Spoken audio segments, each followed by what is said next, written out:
Alhamdulillah, salatu wassalamu ala rasulillah wa ala alihi wa ashabih wa man iqtada bihudah amma ba'du. Topik kita pada hari ini berkaitan dengan kiroat. Dan saya yakin kiroat ini sudah dikali ya. Nah, sebelumnya kita mulai dengan istilahnya al-lahajat. Karena lahjah tidak bisa dipisahkan daripada kiroat. Nanti ada pembahasan juga namanya al-ahrufus sab'ah. Maka penulis membuat satu pertanyaan di sini. Wa ala kam lughah nuzil al-Quran. Berapa bahasa Al-Quran itu diturunkan. Nah, karena di dalam apa? Di dalam sebuah hadis, ya nanti hadis sahih, riwayat Imam Bukhari dan Imam Muslim, itu disebutkan dari sahabat Abdullah bin Abbas radhiyallahu anhuma, disebutkan bahwa Nabi itu menyampaikan kepada para sahabat, ya, aqra'ani Jibril ala sab'ati ahrufin. Ya, di pertamanya itu disebutkan tidak 7 itu, pertama 1 huruf ala harfin. Di Jibril menyampaikan wahyunya pada 1 huruf. Faraja'tuhu, maka diulang-ulang. Ya, minta dibagaimanakan supaya ditambah, jangan 1 huruf. Kalau 1 huruf kan tidak ada pilihan lain. Maka diriwayatkan dalam hadis itu, summa lam azal astaziduhu fayaziduni hatta taha ila sab'ati ahruf. Di Nabi minta tambah terus, tambah lagi, jangan 1 huruf. Akhirnya sampailah dengan 7 huruf. Nah, kemudian ditambahkan dalam Sahih Muslim itu ada tambahan. Balaghani annatil kasab'a innama hiya fil amri alladhi yakunu wahidan la yakhtalifu fi halalin wa haram. Nah, inilah nanti yang pembicaraan yang disebut dengan sab'atu ahruf itu berapa. Jadi nanti ada pendapatnya itu sampai dengan 30 ya 35 pendapat. 35 pendapat dengan alasannya masing-masing. Dengan alasannya masing-masing.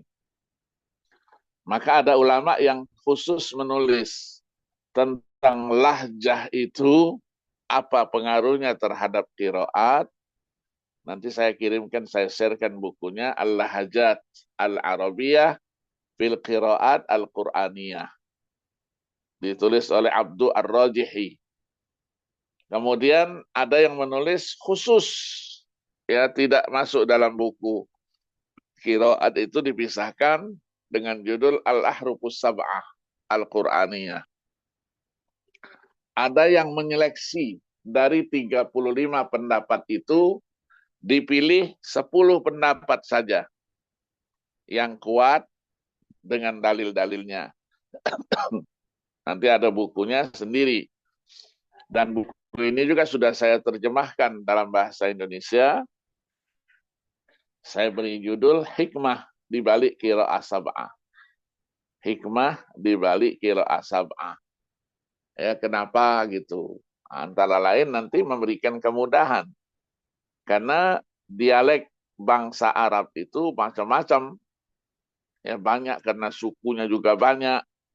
Nanti di dalam buku itu dijelaskan bahwa bangsa Arab itu sukunya itu sering disebut, dikembalikan dengan istilah Qahtaniyun.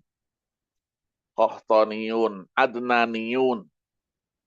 Qahtaniyun artinya dari suku Qahtan.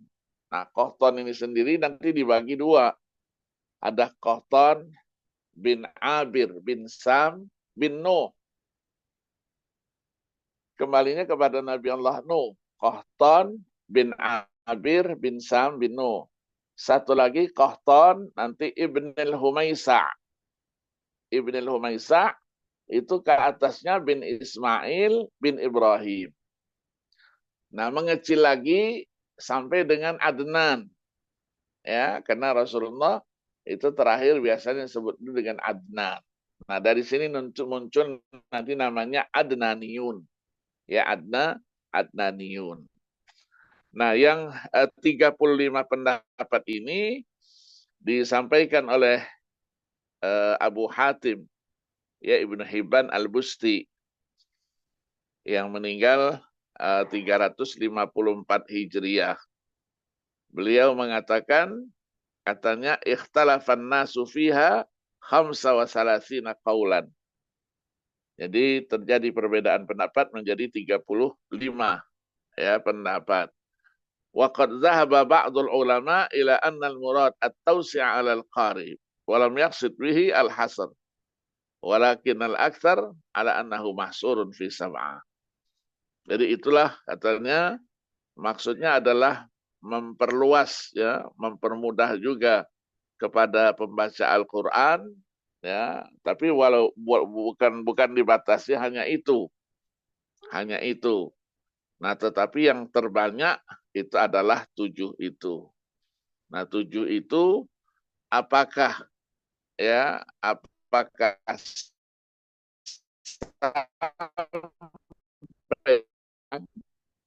dan kita baca hanya dulu saja. Nah, ini terjadi ada dua pendapat. Dua pendapat.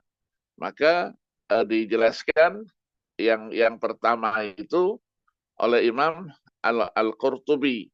Yang Qurtubi yang mufassir itu, beliau juga banyak memuat dalam kitab tafsirnya itu, Jami'ul Bayan, itu hal-hal yang berkaitan dengan qiraat.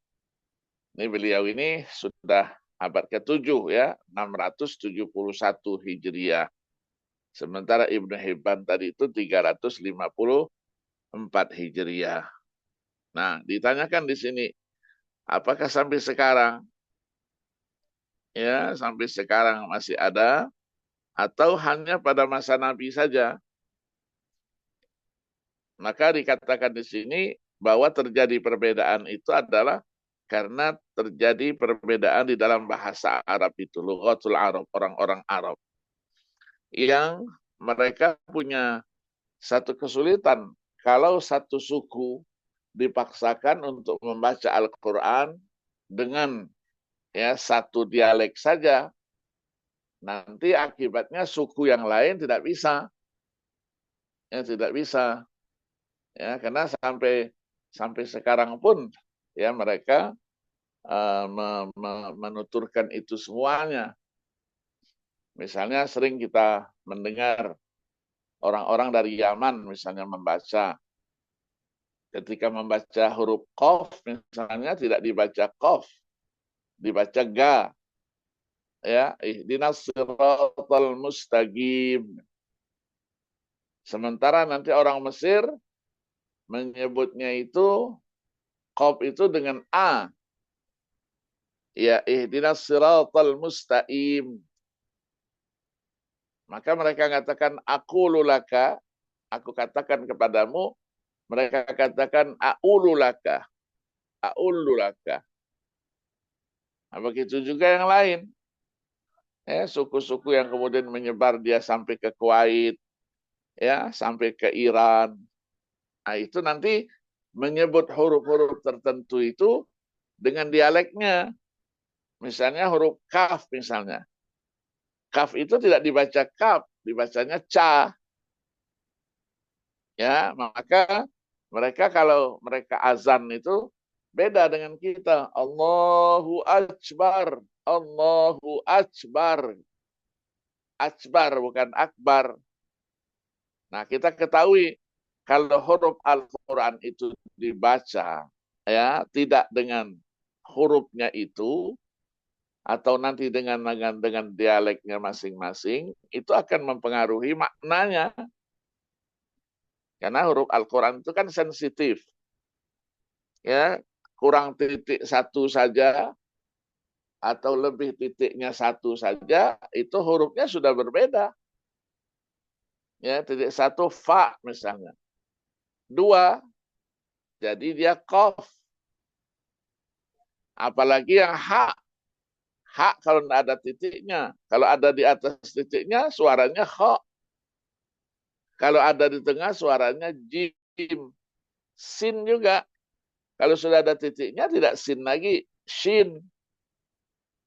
Sin, ya. Kemudian kalau ada ininya, bundarannya namanya sod, dan seterusnya. Nah, kalau salah dalam membacanya, maka akan merubah maknanya. Ya, shin dibacanya sin, atau sebaliknya sin dibacanya shin. Ya, kalau memang tidak tahu, nah apa-apa. Tapi kalau dia tahu dalam artian bahwa itu adalah menjadikan maknanya berubah, ya, itu maka dia akan memberikan makna lain. Ada orang baca misalnya, ya ayyuhallazina amanu taqullaha wa qulu qawlan syadida. Qawlan syadida. Yang benar itu qawlan sadida. Sin bukan shin. Kalau shin berarti keras. Ya, ucapkanlah dengan ucapan yang keras. Padahal di sini ucapkanlah ucapan yang benar. Maka dari itulah orang membaca Al-Quran harus dengan at-talaqi wal musyafahah. Jadi mendengarkan dari guru langsung bagaimana mulut si guru itu menyebutkan huruf itu dan keluar dari mulutnya. Itulah yang kemudian dibuatkan ilmunya sendiri, namanya ilmu tajwid. Tajwid itu membahas apa? Makharijul huruf. Kemudian membahas apa? Sifatul huruf. Membahas apa nanti? Ahkamul huruf. Membahas apa lagi? Ahkamul maddi wal qasr. Panjang, panjang pendeknya. Ya, panjang, pendeknya. Jadi kalau hanya satu bahasa saja, diturunkan satu dialek saja, satu huruf saja, maka akan menjadi sulit ya bagi mereka.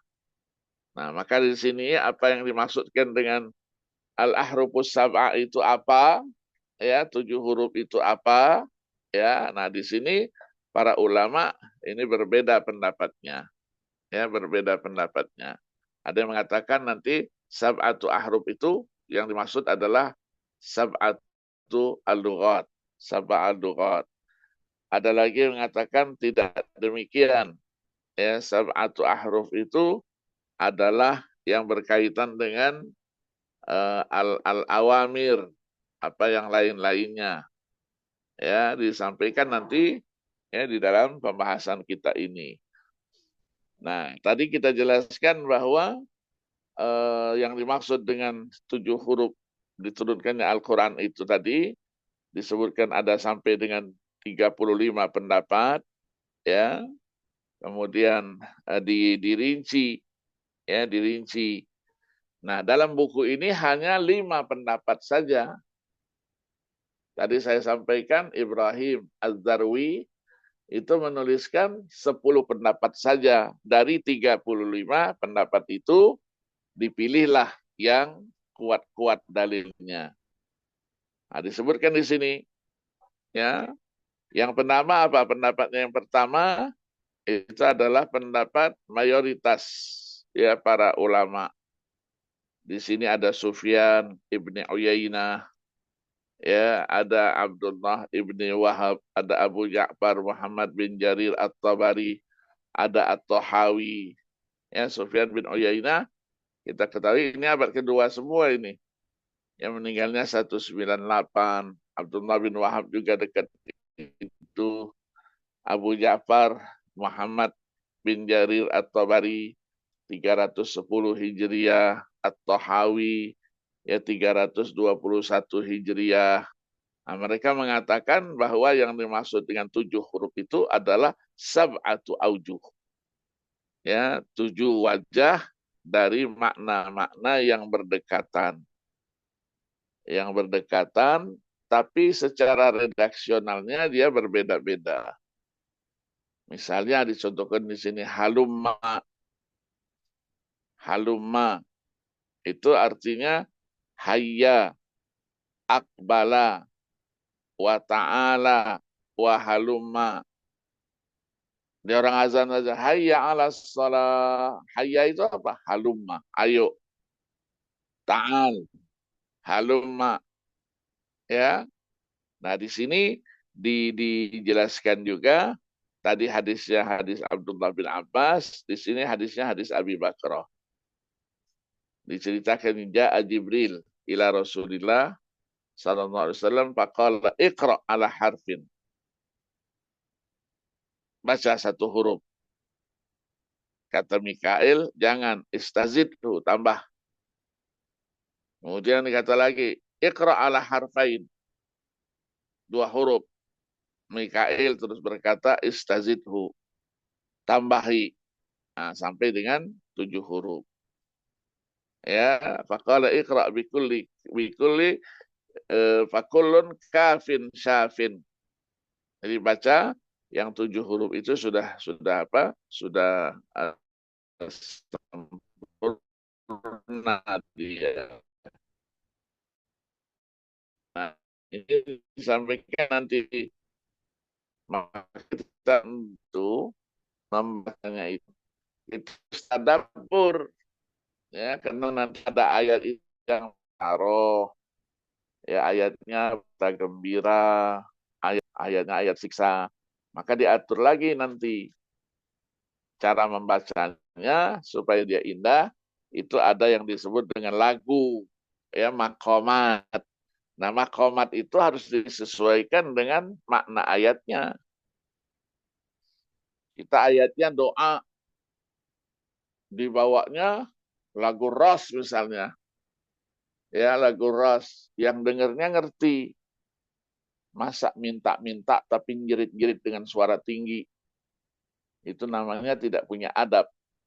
Memang Tuhan itu tuli, tidak mendengar.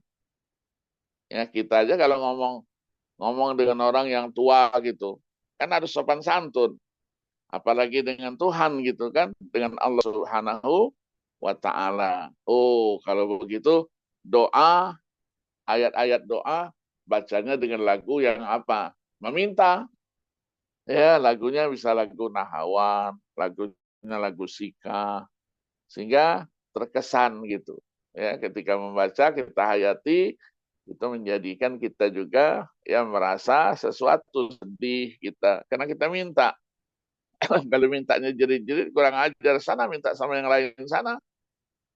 Ya, maka diturunkanlah ayat wa idza sa'alaka ibadi anni fa inni qarib. Ya, kalau hamba bertanya tentang aku tuh dekat. Ya, maka di dalam menjelaskan sababun nuzul dari ayat itu, sahabat itu bertanya, aqaribun rabbuna ya Rasulullah, panunadihi, panunajihi, ya, amba'idun, apakah jauh? Jadi kita munada, nida, atau munajat. Ya, kalau munajat dengan suara-suara yang apa? Yang pelan-pelan, nida jerit-jerit dia. Ya, itu penjelasan-penjelasan nanti yang disampaikan. Nah, ada juga yang mengatakan bahwa yang dimaksudkan dengan di sini ini adalah sab'aduqat. Ya, sab'aduqat yang biasa kita baca dan kemudian itulah yang dikenalkan dengan istilahnya sab'a qiraat. Sab'a qiraat. Nah, yang kedua, ada yang mengatakan bahwa yang dimaksud dengan sab'atu ahruf itu, ya, bukan berarti semuanya itu menunjukkan 7 huruf. Ya, tidak. Ada yang dibaca dengan 1 huruf, ada yang dibaca lebih daripada itu. Nah, itulah yang dikatakan dengan istilahnya sab'a, itu sab'a lughat. Ini pendapat daripada Imam Al-Khattabi. Al-Khattabi ini seorang ahli hadis, ya, yang meninggalnya 388 Hijriah. Ya, beliau mengatakan di situ, ya, katakan waqad yaqra'u ba'dahu bis-sab'i lughat.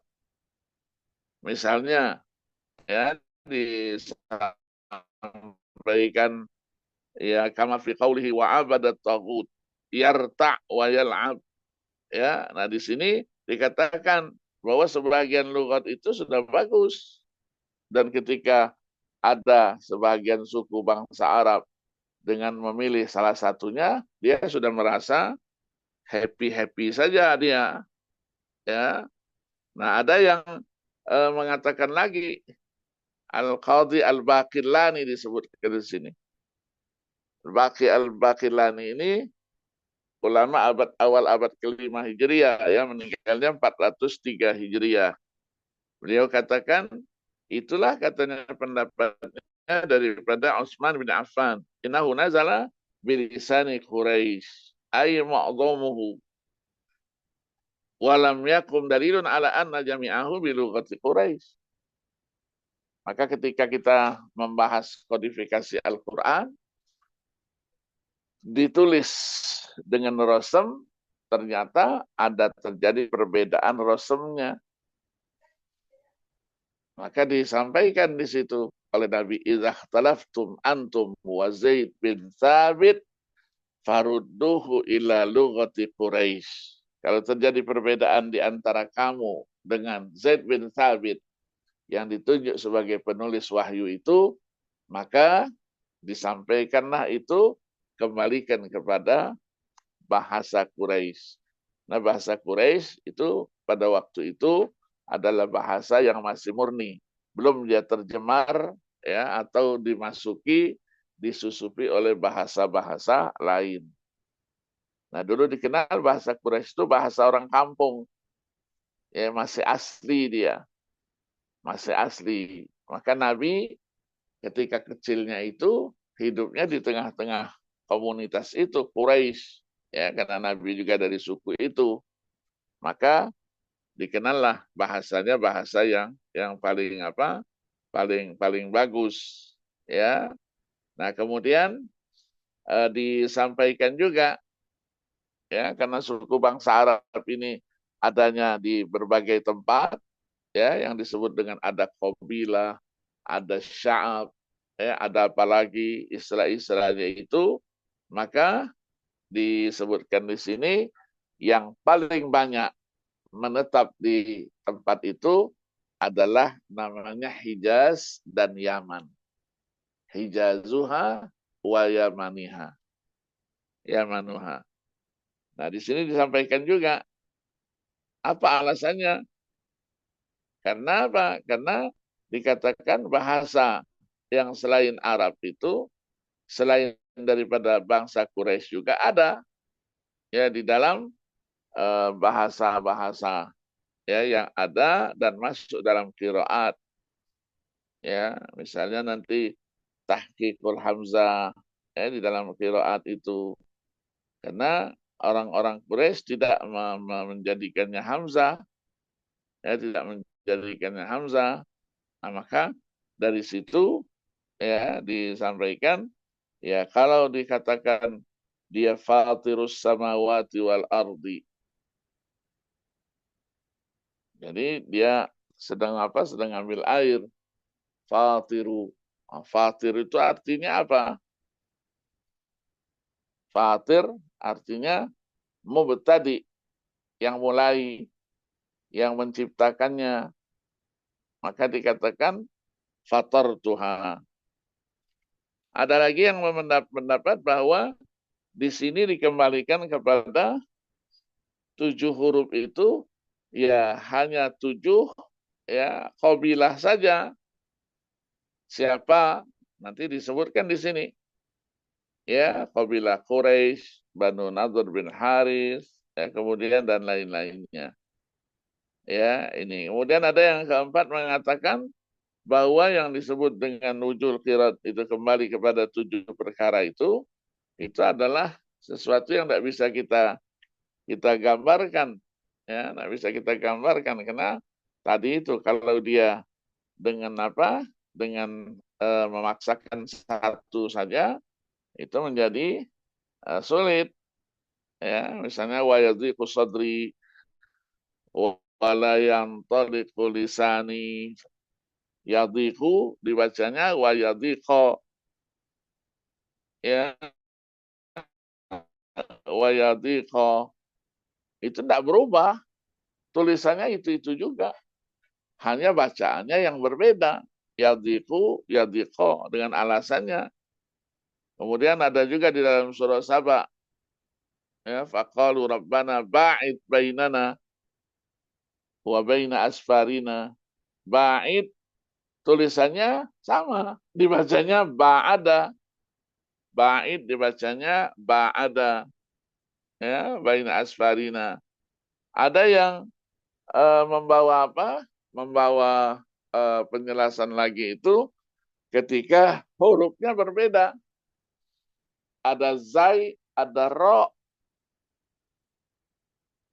nun sizuha, summa naksuha lahma. Nun sizuha dibaca dengan nun siruha. Nun siruha. Sama. Ya, beda bacaannya, tapi maknanya sama. Kemudian atau dengan kata-kata lain, tapi maknanya juga sama. Kal'ihnil manfush. Dibaca kasufil manfush. Atau karena beda kalimatnya dan maknanya sekali. Watalhim mandud. Ya, watal'in mandud. Begitu juga ya yang disebut dengan ada takdim takhir. Wajaat sakratul maut bil haq. Ya, dibaca wajaat sakratu apa disebut di sini? Sakratul maut bil haq. Ya, sakratul maut bil haq ini disebutkan ya dibacanya namanya sakaroh itu kan sakroh, sakarot.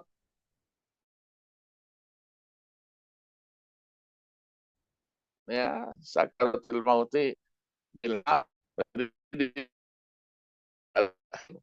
Ya, sama payak turuna ya dan lain-lainnya. Nah, atau dengan menambahi, ya, nambahi apa gitu, ya, seperti dalam surah Shad gitu, ya, jadi ditambahi apa begitu. Nah, disinilah yang mengatakan bahwa yang namanya qiraat itu wujuhun mukhtalifah, ya, keragaman. Dalam apa? Fil ada, dalam membacanya. Nah, membacanya itu dari aspek apa dia? Nahwiyahnya, sorfiyahnya, sautiyahnya, nahunya, ya, kemudian sorofnya, kemudian penyuaraannya. Ya, sesuai dengan kaidah daripada imam-imam yang nanti menjadi imam qiraat itu. Jadi disebutkan di sini, ya, ada lagi pendapat yang kelima, itu diartikan dengan istilahnya amrun nahyun wa'dun wa'id khosos, ya, mujadalah amsal. Ini dikatakan oleh Ibnu Atiyah ini dhaif katanya. Kenapa? Karena itu bukan disebut dengan huruf, ya.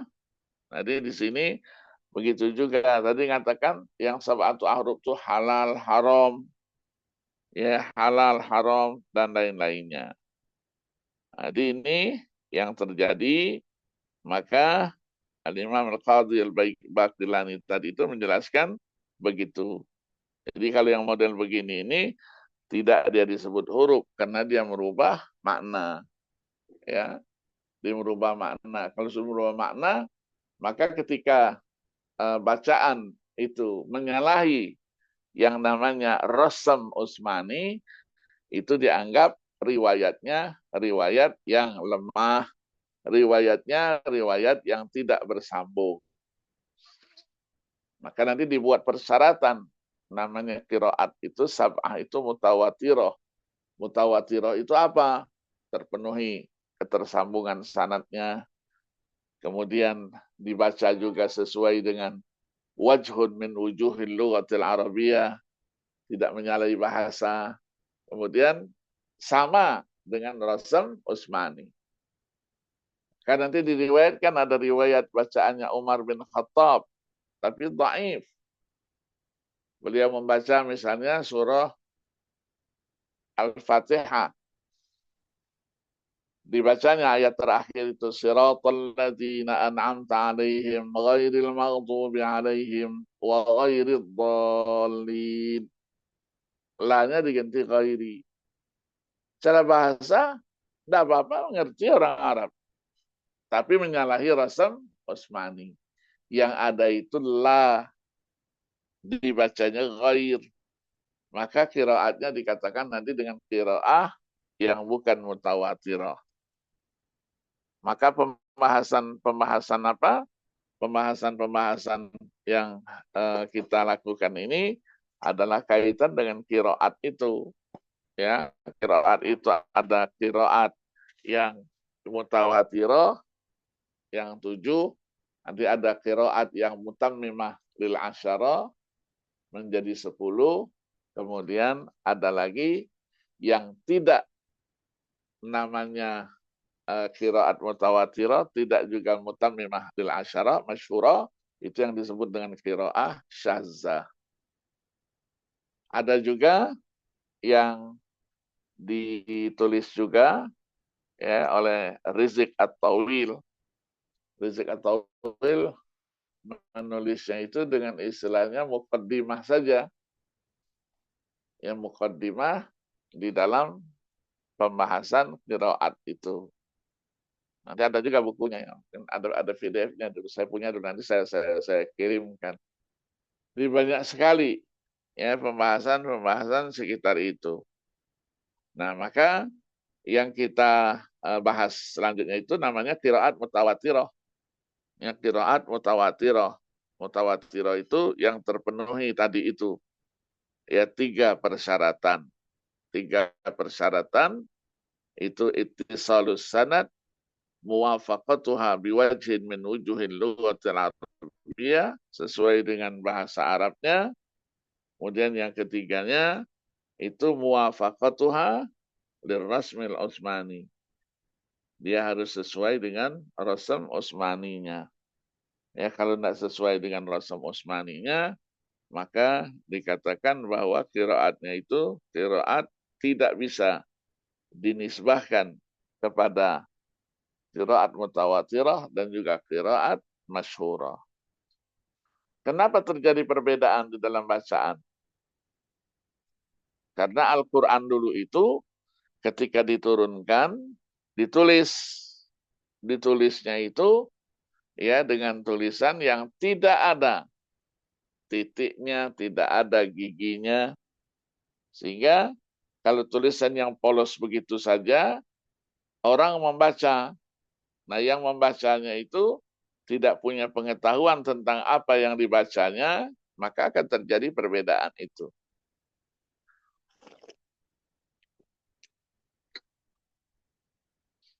Maka zaman Nabi dulu begitu turun ayat, Nabi bacakan 2 kali, 3 kali, ditanya kepada sahabat, sudah hafal belum? Sudah, kata.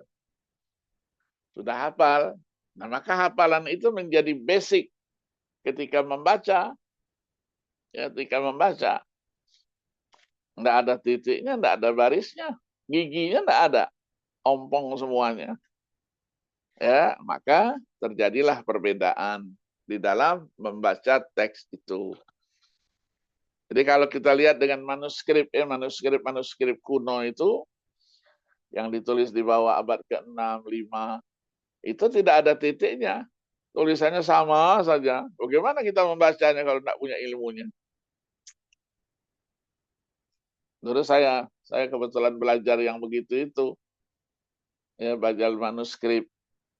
Di manuskrip itu ada namanya usulun wa dhawabit. Ada aturan mainnya. Nah, ketika kita ingin melakukan satu penelitian, tahqiq namanya, dari naskah manuskrip itu, maka kita harus menguasai dulu ilmunya. Kalau ilmunya tidak punya, tidak bisa kita baca itu. Ya, itulah disertasi saya dulu. Saya dulu tahqiq kitab Al-Hawi Al-Kabir fi Syarhi Mukhtasaril Muzani As-Saghir. Fikih dan usul fikih. Kemudian dijadikan ensiklopedi fikihnya mazhab Syafi'i. Ya, mazhab Imam Syafi'i. Karena Imam Mawardi ini meriwayatkan apa yang didengar langsung oleh ashabnya ya, ashabnya Imam Syafi'i namanya Al-Imam Al-Muzani yang wafat 240 Hijriah. Maka setiap apa yang didengarnya, dinukilnya, ditulisnya dengan kata-kata mas'alatun qala Syafi'i rahimahullah. Itulah yang ditahqiq oleh apa? Oleh Al-Imam Al-Mawardi, kemudian dituliskanlah buku menjadi Al-Hawi Al-Kabir fi Syarhi Mukhtasaril Muzani As-Saghir. Sekarang enak kita bacanya sudah dicetak. Ya, dicetak menjadi 24 jilid ya. 24 jilid dan yang dicetak 26 jilid. Ya, alhamdulillah. Nama saya sudah tidak ada di situ. Nah, namanya percetakan ngambil naskah-naskah itu. Ketika dicetak, ya percetakan itu yang ada. Siapa yang mentahkiknya, siapa yang menelitinya, siapa yang membahasnya, tidak ada lagi. Ya, tidak kita ketemukan. Yang penting sudah itu, yang penting jalanlah. Ya, jalan manfaat untuk apa? Untuk umat. Ya, nah baru dikasih titik secara apa? Secara sederhana nanti pada masa siapa? Pada masanya yang disebut dengan Abul Aswad Ad-Du'ali. Ini terjadi pada zaman Sayyidina Ali bin Abi Thalib radhiyallahu anhu sebagai khalifah yang keempat yang wafatnya 40 Hijriah.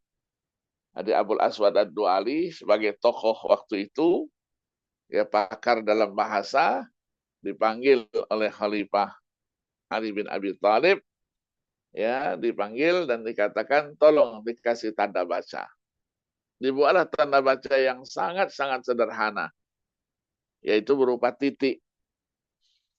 Kalau titiknya satu di atas, itu suara huruf itu menjadi A. Kalau titiknya dua di atas, suara huruf itu menjadi U. Kalau titiknya satu di bawah, dia menjadi suaranya I. Nah, bagaimana supaya A, I, U itu pas dia? Dibuatlah kaidah nanti. Ya, bacaannya benar atau tidak, dibuatlah kaidah. La tatimul fathatu illa bi fathi syafatain. A itu baru benar kalau dengan apa? Dengan membuka dua lidahnya itu, bibirnya A. A bukan E, A. Ya, A. Kita kalau belajar sama kiai-kiai dulu itu, kita ndak pas A-nya itu, kadang-kadang bibir kita dibukanya A gitu. Kalau dia suaranya U, U itu bagaimana? Dibuat kaidah. La tatimmu dhammatu illa bi dhammi syafatain. U. U buncungnya U, bukan E, U. Kalau dia suaranya ya barisnya kasrah, itu la tatimmul kasratu illa bi khafdi syafatain. Membawakan dua bibirnya I. I bukan E, I. Ya, ditarik di mulut kita. Saya benar. Jadi kalau sudah nanti bacaannya berubah-berubah begitu, itulah nanti ada namanya qawaid di dalam qiraat. Ya, yang hurufnya tebal harus ditipiskan. Ya, itu namanya kaidah-kaidah yang ada dalam ilmu qiraat. Jadi qiraat itu diartikan dengan wujuhun mukhtalifatun fil ada minan nawahi. Nawahinya apa? Sautiyah, nahwiyah, sarfiyah. Dikembalikan kepada kaidah yang dibuat oleh siapa? Oleh para imam-imam itu sendiri. Ya, disebutkan. Nah, maka disebutkanlah bahwa mushaf itu ditulis dengan bahasa Quraisy. Ya, bahasa Quraisy dikembalikan ya, yang pada waktu itu tidak ada titiknya, tidak ada barisnya. Maka memungkinkan dia untuk dibaca dengan bacaan yang berbeda-beda. Maka muncullah imam-imam qiraat itu.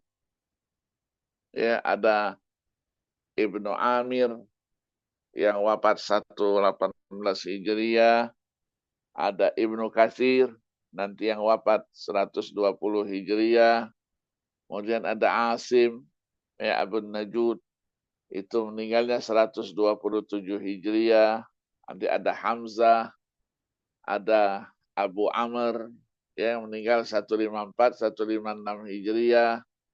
Kemudian nanti ada lagi ya yang lain-lainnya ya disebutkan di situ. Nanti ada namanya Kisai, ada Nafi'. Nafi' ini 169 Hijriah. Kisai terakhir ya 189 Hijriah. Setiap qori dia punya rawi. Nah, rawinya berapa setiap qori? Ada dua. Ya, ada dua. Dari siapa-siapa itu.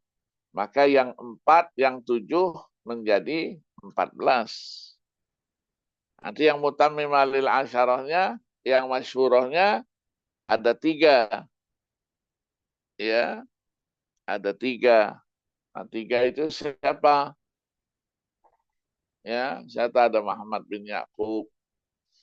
Ya, ada lagi nanti yang disebut dengan rawinya itu ada namanya ya Khalaf ya, Al-Bazzar dan lain-lainnya. Nah, di samping ada qiraat syadzah.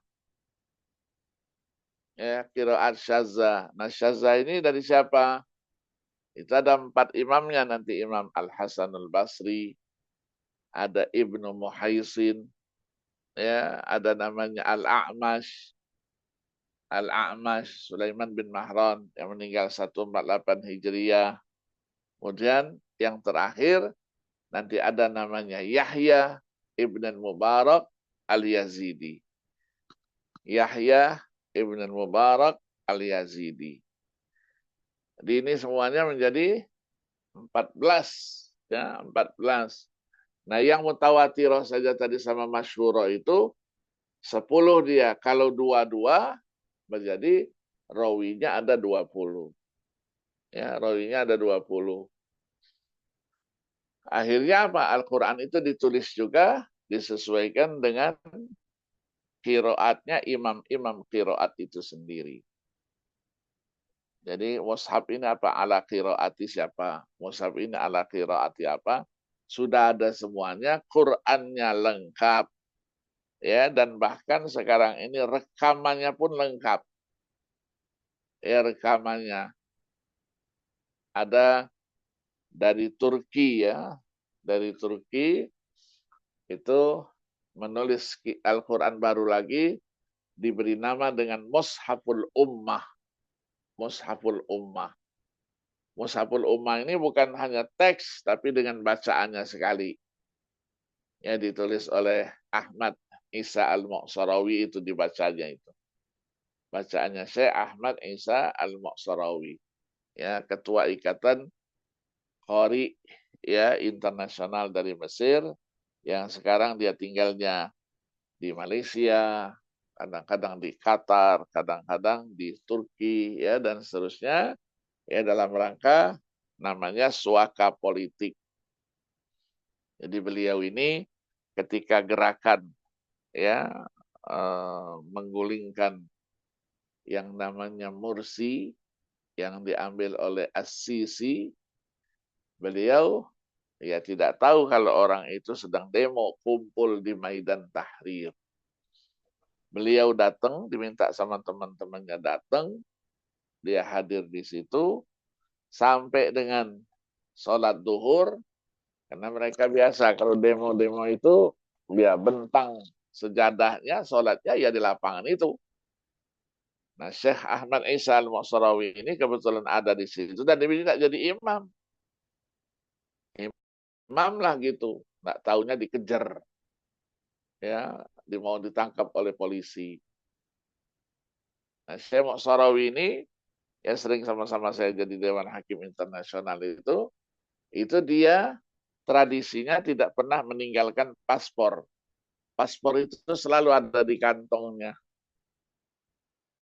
Kalau kita KTP di kantongnya itu. Begitu ada gerakan untuk menangkap dia karena dia ngajar di Al-Azhar, muridnya di mana-mana, ada muridnya yang di bandara itu tahu sama dia, akhirnya ditelepon, disiapkan tiket di bandara, begitu dikejar itu sama polisi-polisi dikejar mau ditangkap, ya kalau kena tangkap itu pasti digantung hukumannya. Masuklah dia ke bandara, langsung naik pesawat. Dikejar, orang sudah datang, pesawatnya sudah berangkat. Kemana dia suaka politiknya? Suaka politiknya di Qatar. Ya kenapa dia Qatar? Itu karena ada namanya Syekh Yusuf Al-Qaradawi. Itu kan 2000 berapa? 2021 ya. Yusuf Qaradawi masih hidup waktu itu. Ya, nah karena Yusuf Qaradawi sendiri adalah orang yang tadinya keluar juga dari Mesir, ya karena dituduh sebagai Ikhwanul Muslimun yang selalu menantang pemerintah, maka dia larinya ke Qatar. Ya, akhirnya diberi warga negara Qatar dia. Nah, suakanya ke sana itu dilindungi, ya kemana-mana sampai sekarang ini dia kalau jadi Dewan Hakim juga di Malaysia gitu, selalu dia datang. Ya, nah dimanfaatkan lah. Tinggal dia nanti di Kuala Lumpur 1 bulan misalnya. 1 bulan dimanfaatkan dia ngajar, ya ngajar dia di Universitas Kebangsaan, ya Universitas Alamiah itu dunia itu, ya karena dimanfaatkan ilmunya. Jadi qiraat yang dibacanya itu 20 itu sudah ada di dalam satu kumpulan ya 30 juz Al-Qur'an, satu tas dia, tapi sistemnya sistem barcode. Barcode sekarang ini. Oh, saya mau dengarkan ini juz keberapa gitu. Nah, kita barcode aja. Nanti dari Quran itu kita anukan HP kita, masuk dari HP kita, sudah kita buka. Nah, kita buka sudah kita dengarkan suaranya dengan qiraat tadi itu. Ya, dengan qiraat tadi itu. Maka di antara ilmu yang harus kita kuasai di dalam menafsirkan Al-Quran itu adalah qiraat menjadi bahagian dari itu. Di dulu kita sudah sebutkan ayyakuna aliman bil qiraat. Dia harus menguasai ilmu qiraat. Ya, dengan ilmu qiraat itu dia akan tahu ya ketika terjadi perbedaan-perbedaan apapun ya, di dalam bacaan dengan kaidah-kaidahnya itu harus dia ketahui. Jangan nanti ketika orang baca ya tidak sama dengan Al-Qur'an yang biasa dibacanya, sudah dikatakan oh ini ada Quran baru. Quran baru ini tidak benar ini. Ya, dulu maka kita dulu sosialisasikan qiraat itu melalui para qori Mesir. Ya, qori Mesir. Nah, qori Mesir inilah yang datang dia dari mana? Dari Mesir bulan Ramadan ya, biasanya 10 orang didatangkan setiap tahunnya itu. Tiket semua mereka yang tanggung, Kementerian Wakaf Mesir. Tapi selama di sini, itu tanggung jawab kita. Kita bermalamkan di hotel, nah itu biayanya kita yang bayar. Kemudian kita akan kirim kemana dia? Ke Sulawesi, ke Kalimantan, ke Sumatera, atau hanya di Jawa saja. Nah itu nanti kita yang jadwal. Ya. Nah selama dia berada di Indonesia, itu tanggung jawab kita. Makannya, akomodasinya, semuanya tanggung jawab kita. Nah setiap malam di bulan suci Ramadan itu kita ajak berkeliling dia ke masjid-masjid di Jakarta di mana sampai dengan ke Sulawesi sana itu. Ya, senang dia. Kenapa? Karena terjadilah komunikasi di situ. ya komunikasi. Dia senang. Nanti sampai dengan tanggal berapa? Misalnya tanggal 25, 26 itu. Baru mereka bisa pulang karena mereka juga ingin lebaran bersama. Sekarang sudah tidak ada lagi. Kerjasama itu sudah hilang, tidak dilanjutkan. Ya, sehingga kita tidak pernah lagi dengar ada Qori Mesir datang ke sini ya buat haflah di mana ya karena tidak ada lagi kerjasama itu ya kerjasama itu. Nah, sekarang yang sering mengirim para Qori itu adalah Iran ya. Iran hubungan dengan kita baik sekali dia, jadi dikirimnya bulan Ramadan kadang-kadang satu orang aja, dua orang saja keliling ya kemana-mana. Ya, kemarin tuh tulis ada Syakir Nejat kan kalau Ramadan kemarin itu sama Al-Qasimi. Ini semuanya juara-juara internasional. Jadi ke Istiqlal kemana dia sampai dia ke Sulawesi sana ke Kalimantan. Ya, beberapa hari dia di sini untuk apa? Mensiarkan ya Al-Qur'an dengan bacaan-bacaan yang tadi termasuk qiraat sab'ah dan seterusnya. Jadi buku-buku qiraat nanti banyak sekali, ya banyak sekali.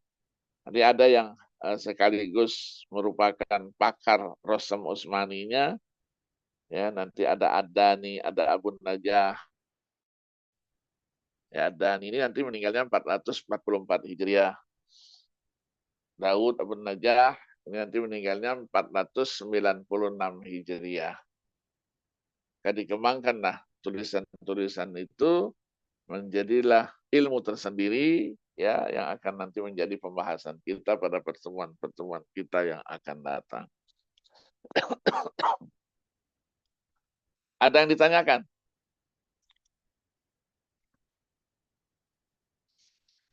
Silakan, ada yang ditanyakan?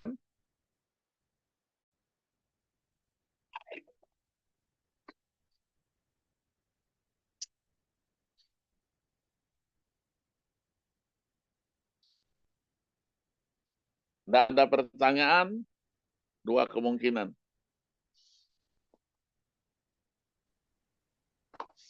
Ini karena ini pembahasan-pembahasan ilmu wajib di IIKI, ya saya kira sudah mengerti, ya tinggal nanti kita pengayaan ya buku-buku qiraat. Nanti apakah qiraat itu ada pengaruhnya juga di dalam penafsiran ayat-ayat hukum atau tidak? Ya, nanti ada apa? Ada buku-bukunya. Ya, nanti saya share nanti ya share nanti dicetak ya dicetak supaya apa? Supaya kita mempunyai referensi. Jadi ketika kita membahas yang namanya qiraat, kita punya apa? Punya referensi yang cukup apa? Cukup banyak. Ya, cukup banyak dan ini menjadi bahagian daripada pembahasan kita sekitar qiraat itu.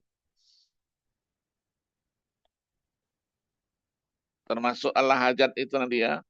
Al-Hajat nanti ya, yang ditulis oleh Abduh Ar-Raji, Dr. Abduh Ar-Raji itu.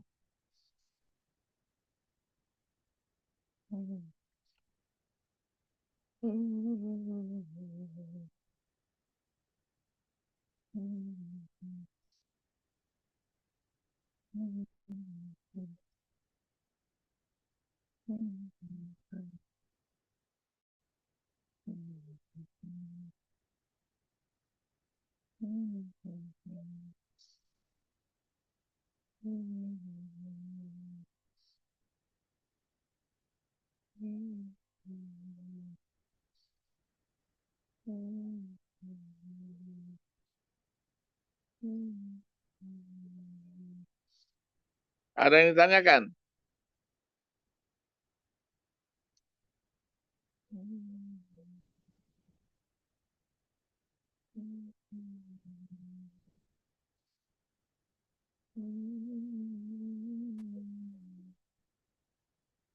Ilmu munasabah dulu sudah saya ini kan ya, sudah saya share ya. Rahasia juga susunan Al-Quran. Ya, nanti saya sharekan semua ini.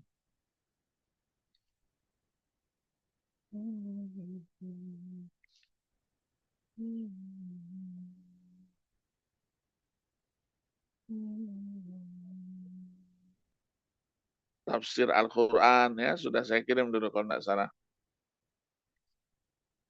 Pengantar tafsir ya sudah diinikan.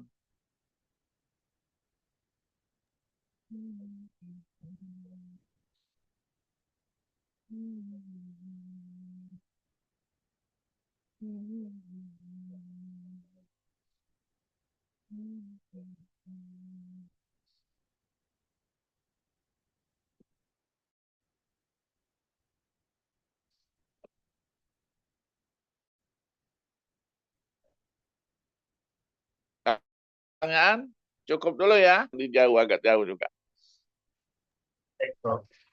Ya, ketemu lagi nanti insya Allah kita minggu depan. Ya, kita usahakan kalau bisa kita bertemu nanti offline itu mudah-mudahan bisa gitu.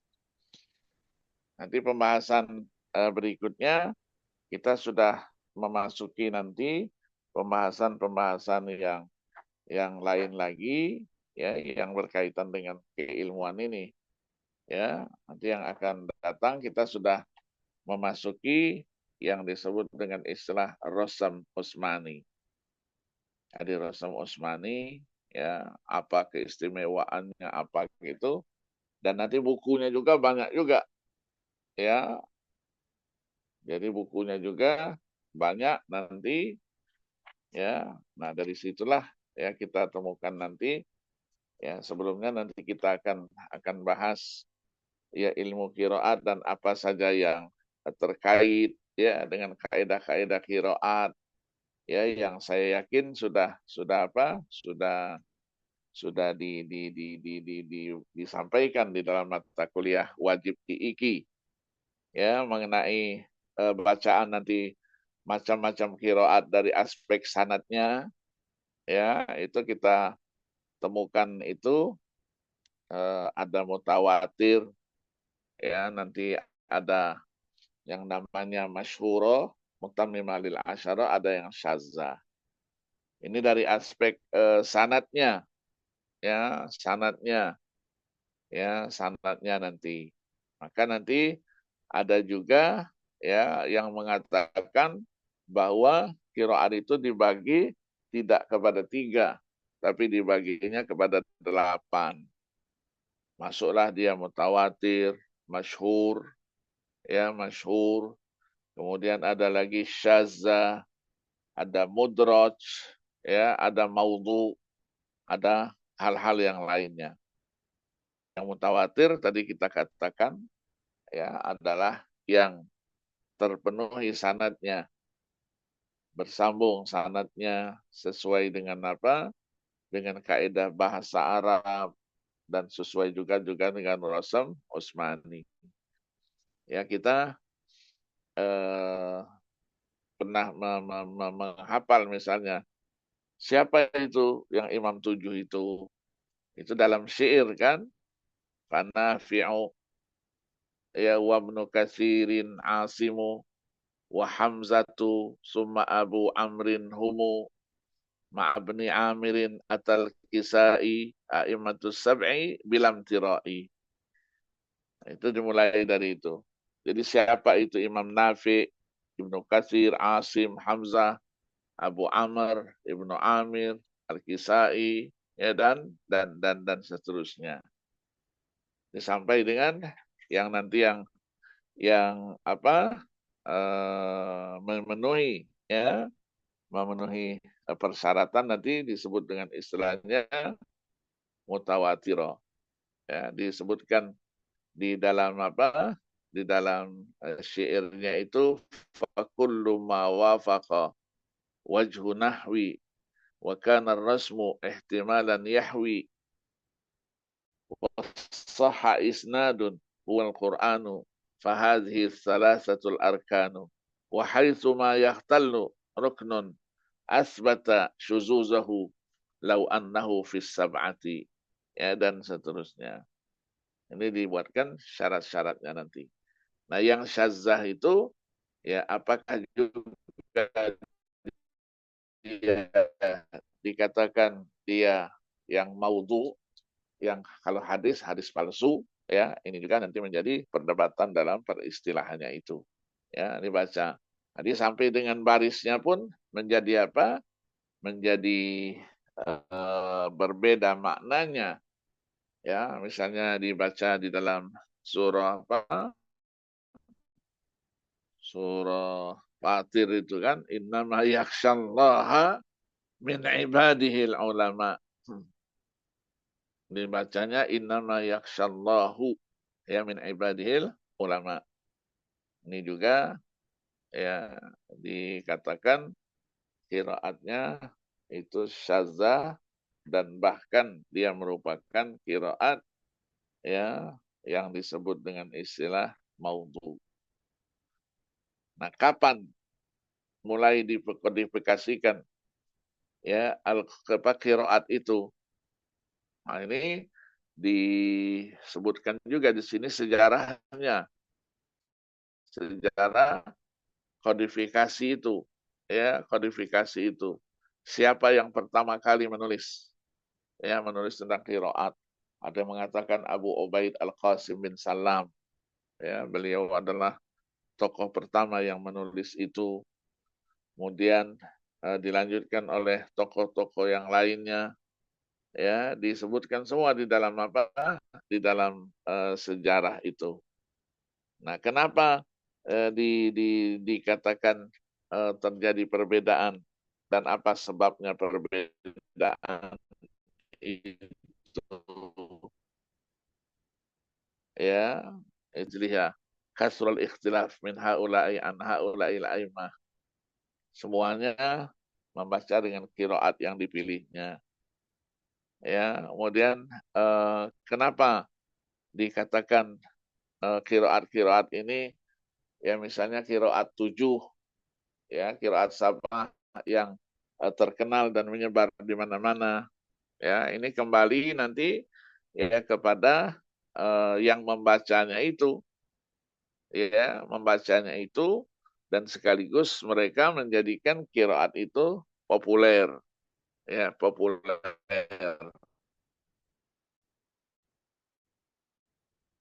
Maka dari situlah kita temukan An Asim, ya, An Asim ini yang menyebar di dunia.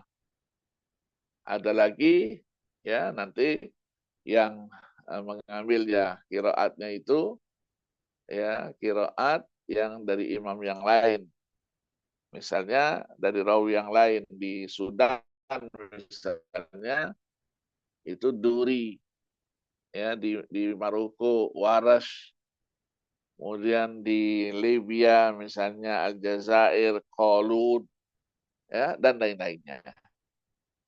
Dan kita enak tidak mereka-reka lagi, ya, membacanya itu karena sudah dikumpulkan dengan berbagai jenis Al-Quran itu. Jadi dicetaknya macam-macam, ya, dan kita sudah temukan ada yang dijual, ya, ada yang dibagi-bagikan secara gratis, ya, oleh berbagai negara, dan cetakannya juga, ya, beragam. Ada yang bagus betul, loks dia, ya, ada yang biasa-biasa saja, ya, seperti yang kita temukan itu. Cukup, ya, insya Allah, ya. Kita ketemu lagi nanti insya Allah minggu depan membicarakan masalah Rasam Utsmani. Terima kasih, ya, atas perhatiannya. Ya, mudah-mudahan kita tetap sehat walafiat. Ya, minggu depan insya Allah kita bisa bertemu lagi. Nanti walaupun saya sudah pergi haji, nanti kita usahakan via Zoom, ya, menghabiskan materi. Jadi kita masih bertemu lagi mungkin 3 kali, 4 kali lagi, sehingga materinya selesai. Ya, ada materi yang perlu apa? perlu pendalaman, ya, bahasan. Kenapa? Karena ya banyak pembahasan-pembahasan terkait. Tapi dari situ nanti saya akan berikan referensi-referensi tambahan dari buku-buku ini untuk dijadikan bahan bacaan. Terima kasih. Nanti tolong di-share ya. Kalau saya sharekan sama teman-teman, sharekan semuanya, biar semuanya bisa memiliki dan langsung dikopikan. Difotokopikan di fotokopi Aulia itu, atau fotokopi IIQ sendiri. Ya, dijilid yang bagus, sehingga dia bisa kita baca, ya, kita jadikan sebagai rujukan dan sekaligus pengayaan, ya, referensi dari mata kuliah yang kita pelajari. Terima kasih, ya. Wassalamualaikum warahmatullahi wabarakatuh. Waalaikumsalam. Terima kasih ya.